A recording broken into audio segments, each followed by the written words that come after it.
Booking na si Harimaw mga kababayan. Pinangalanan mga kababayan si Harry Roque na siyang naglabi sa operasyon ng Pogo.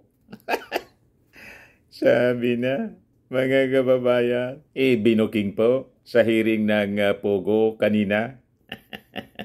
Ito ngayon ang balita po. Another breaking news sa Philippine Daily Inquirer. Harry Roque, labid for raided Pogo Hub. Pagcor Chief tells Senate probe. Remate na niya Mr. Maravilla si Pogo King. Ay Queen. King pala, King. Para sigurado, Pogo King and Queen. Si Harry Roque. Sabi po ni Pagcor Chief Alejandro Tenco, itong si dating presidential spokesperson Harry Roque ang siyang naglabi on behalf of raided Philippine offshore gaming operator na Lucky South 99 sa pagpapatuloy po ng Senate hearing ng Senate Panel on Women's. Sabi po ni Tenco na itong si Harry Roque ay nagsilbing legal counsel ng Lucky South 99, ang isang suspected illegal Pogo firm na ni-raid po ng ating mga authorities sa Porac, Pampanga. Saan baga niyang mga illegal activities yung kinasangkutan ng mga... Ganun nga po. Sanay sila. Talaga niya, Mr. Maravillas, yung kasabihang birds of the same feather are the same birds. Pari-parihas niya ang likaw ng bituka. Kaya nga sila magkakasundo po. Si Pacquiao, si Maudix, pari-pariha po. Sama-sama din sila mga kababayan. So sabi po ni Tenco, itong si Harry Roque daw, tumawag sa kanyang office in July 2023 at tumingi ng appointment. So sabi niya, so noon niya pong ika-26 ng Hulyo 2023, nagkaroon ng pagkakataon na bumisita po sa aking tanggapan sa Pagcor. Noon pong nasa ermita pa kami, siya po ay nabigyan ng appointment at siya po ay dumating sa aking tanggapan, sabi ni Tenco. Kita niyo na, mga kababayan, booking na po ang gawain ni attorney. Di ba niya, Mr. Maravillas? Doon sa raided Pogo sa Pampanga nakita yung document na may signature ni Harry Roque, na nakuha doon sa sabi, naging companion ni Harry Roque na sinusupport niya. Nung mag-travel sila papuntang Europe, mismo po, doon po na nakita. So lumalalim po, mga kababayan, ang ugnayan at malamang may mga kababalaghan pa po na mas matitindi kaysa dito ang madidiscovery ng ating mga authorities. Para niya, Mr. Maravillas, dinadandahan lang. Para may excitement po, hindi bigla-bigla. Paunti-unti ang revidasyon. Tama? Para may sinusubaybayan tayong parang teleserye.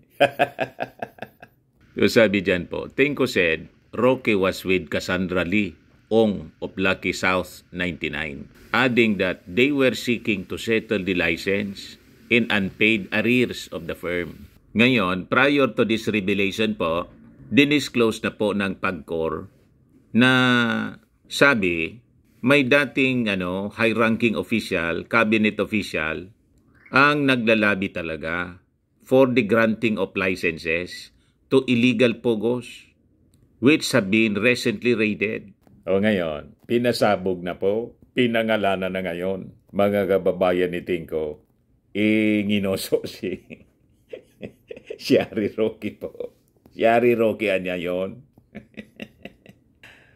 Malamangan niya, Mr. Maravillas, umusok ng todo si Harry Roque. Magpalipadan niya ng matinding pagmumura. Malamang, sabihin, ginigipit siya ng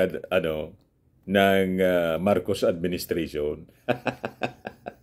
Sabay-sabay na niya ang panggigipit ng Marcos administration. Hindi lang sa kanya, pati si Pacquiao may bounty na, 10 million. Kailangan pong managot ang dapat managot sa batas. Tama po? So kung wala man siyang illegal activities na kinasangkutan po,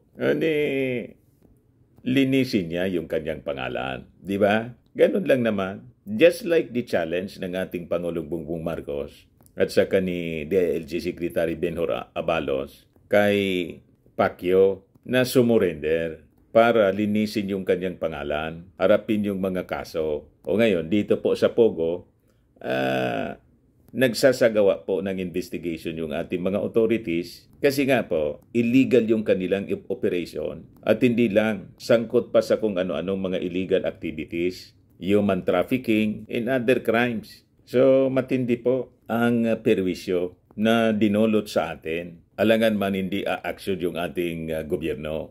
Tama po?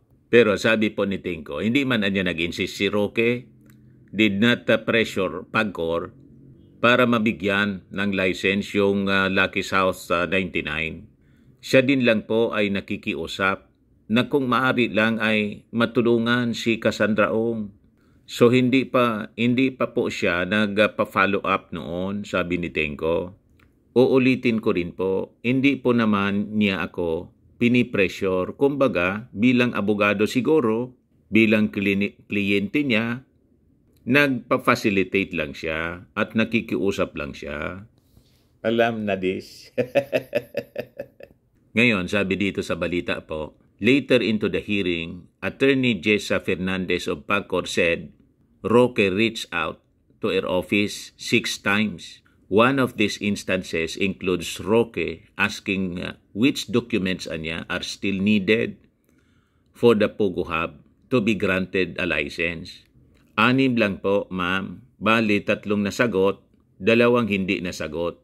And then, noong May 14, 2024 po, in-inform ko po siya sa desisyon namin na i-deny ang application ng Lucky South dahil nakakita na kami ng ebidensya ng rason para hindi na po talaga sila bigyan ng lisensya at the time, sabi po ni Fernandez.